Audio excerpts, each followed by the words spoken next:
Hi everyone, welcome back to CrossTalk podcast. I'm Tomoya. Hi, I'm Andrea. There's some big news about TikTok. Yeah.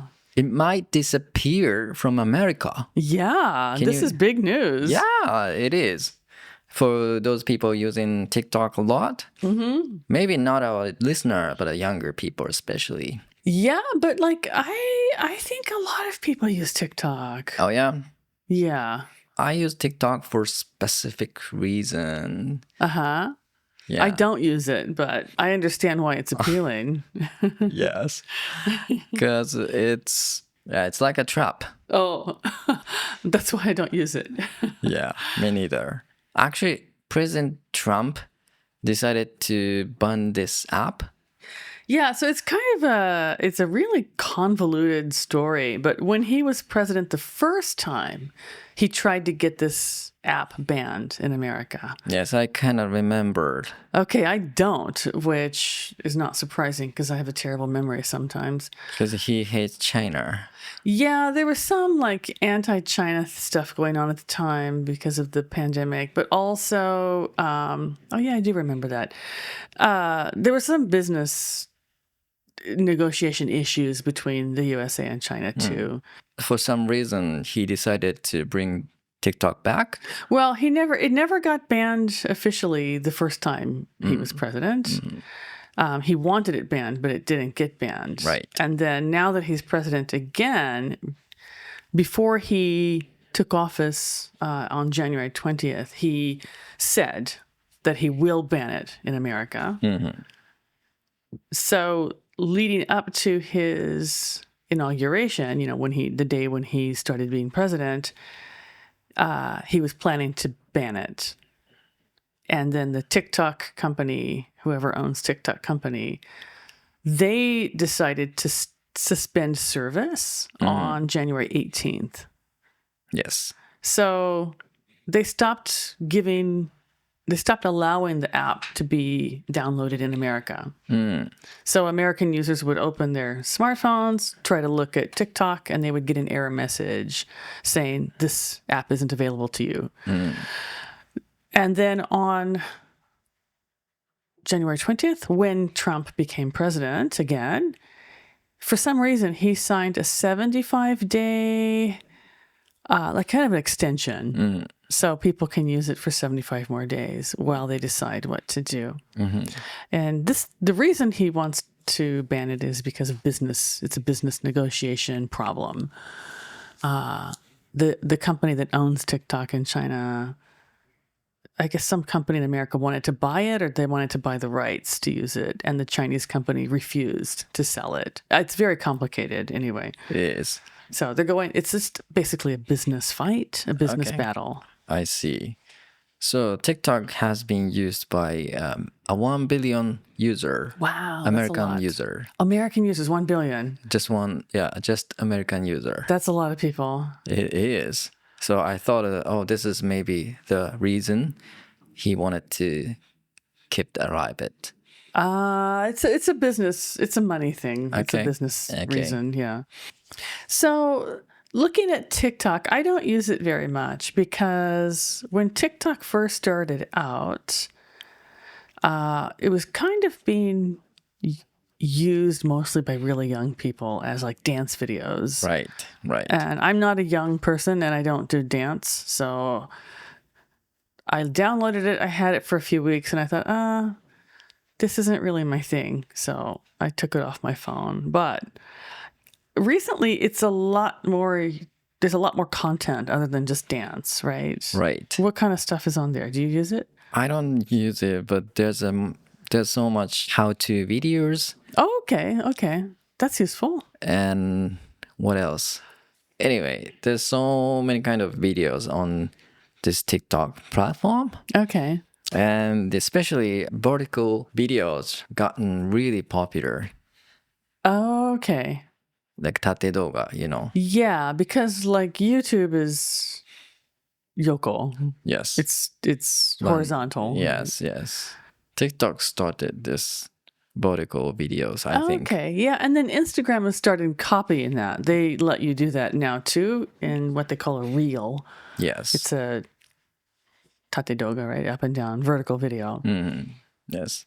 So there's actually many language teachers teaching things on TikTok. Oh, okay. Well, that's actually a useful way to use this app then to learn something. Do you think you can really learn language from this TikTok? Well, I haven't seen the videos, so I can't say yes or no for sure. But I mean, knowing how we study language, I would say no. But everything is a tool. Everything is getting you one step closer to, being able to use a language or understand a language. So, I mean, it has a time and it has a purpose.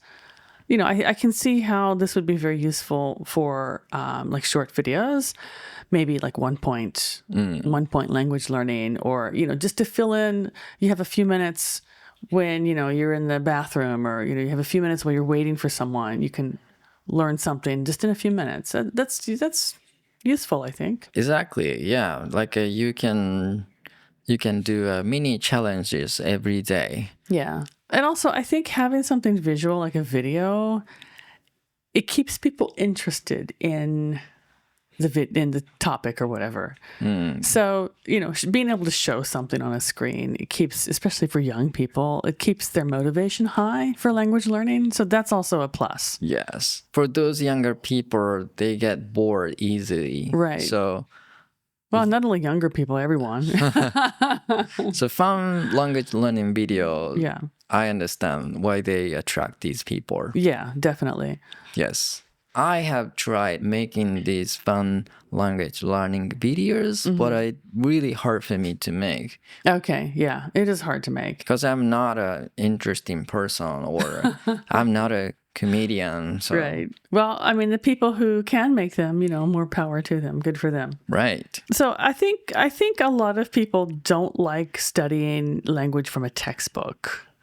And especially if they're on their own, like if they're not enrolled in a class or enrolled in some kind of course, it can be really difficult. I get it. Yeah. And so like something like this where it's more casual, I think it keeps people more motivated and more interested. Yeah, I guess it's more like chatting with a friend. Yeah, probably. Right? So I saw this news the other day. So since TikTok is shutting down or fading away. Well, in America, not in anywhere America. else. Some language learners who are studying Chinese are leaving this platform. Oh, yeah. And not only Chinese, I think there's other people leaving the platform too. I guess so. So the other Chinese language learning app got more user than before. Okay. In this week. Okay. So that's a surprising truth, because I didn't think there's many language learners on TikTok. Yeah, I think it kind of evolved. Like it evolved from something for teenagers, like a fun place to put your cute videos, into a more useful platform. I think it evolved, within the last couple of years, I think. Yes. So I didn't know it was used for language learning either. So that's a surprise. So for people like us who live in Japan, I don't think we have to worry. TikTok is still available if you want to use it, right? Yes. Right. But for anyone who's not in Japan, like who's in America, if you're in America, it looks like people in America, as you mentioned, are going to other apps. They're moving to other apps for, different purposes. Right.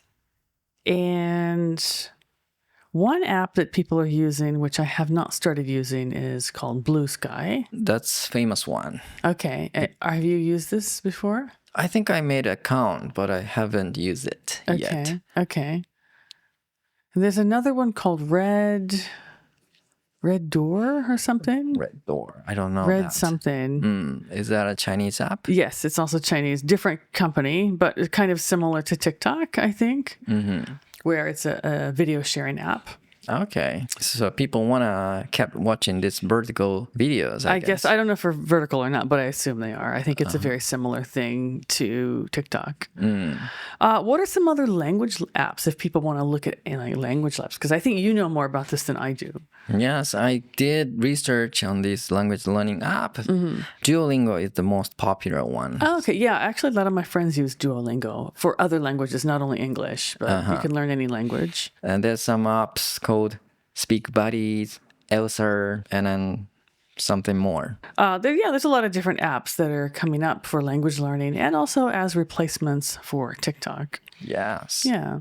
It's interesting. There's many ways to learn languages. Yeah. These days, especially, younger people have a huge variety of app choices. Right. I didn't have that much choices at the time I was studying English. I had zero choices. We didn't even have internet when I was a student. That's how old I am. What kind of materials have you used? Textbook.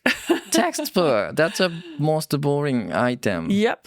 But I think that shows how much I really wanted to learn Japanese. I really stuck with it, even though we only had textbooks. At the time, I thought it was interesting. Yeah, textbook is old school. But you know what? It works. I'm fluent in Japanese. True. Yeah. Yeah. I mean, we had listening practice. We had language lab, but like we had no visuals. We had no videos. Nothing like an app, for goodness sake. It works. Yes. It's not the most interesting way to learn a language, but it's effective. Yeah. How did you learn language? Textbook. Old school. Old school. Because I didn't have a choice. Right. We're that old. You're a little bit younger than me. I used a podcast. I remember I used a podcast. When? Like how many years ago? 20 years ago or something. They had podcasts 20 years ago? Yeah, of course. Not a radio show, a podcast. Not a radio show. Okay, radio show. No. Radio show and podcast are different, man. Podcast. It's a podcast. It was a podcast. They barely had smartphones 20 years ago. No, not even smartphones. They barely had the flip phones 20 years ago. Yeah, you don't remember. I probably didn't know. I started using podcasts. I remember because when I bought a iPod mini or something, there's a podcast. Okay. In this app, in this device. Okay. Well, I was at that time I was busy raising children, so I didn't have, access to that kind of stuff. Yeah. Podcast and textbook. That's the thing I used. Yeah, same. Just a textbook. Yes. You know what? I have started making a language learning app, and I want to share it with our listeners and hopefully more people. That would be neat. I wonder if anyone is interested in that. Please let us know in the comments. Are you interested in Tomoya's learning app? Yeah, this time it's a serious language learning app. Especially I'm focusing on pronunciation. Okay. I think that's great. That's really neat. Yes. Yeah. If you want to try it, please join our mailing list. I will send an invitation for you. Okay. To try the app? Yes. So people can try your app and then can they give you their opinion? Oh, yes, of course. This sucks. You can say that. You can I'm say joking. that. Don't say that. Tomoya would be crying. All right, that's our show today. TikTok, why it's right in America and how people are using it in surprising ways. Yeah, and we also talked about Tomoya's new language learning app. So again, let us know if you'd like to try it. All right, that's all for this episode, but don't forget to catch our next one. All right, this is CrossTalk, signing off, bringing you English your way every week. Keep listening and keep shining. Bye.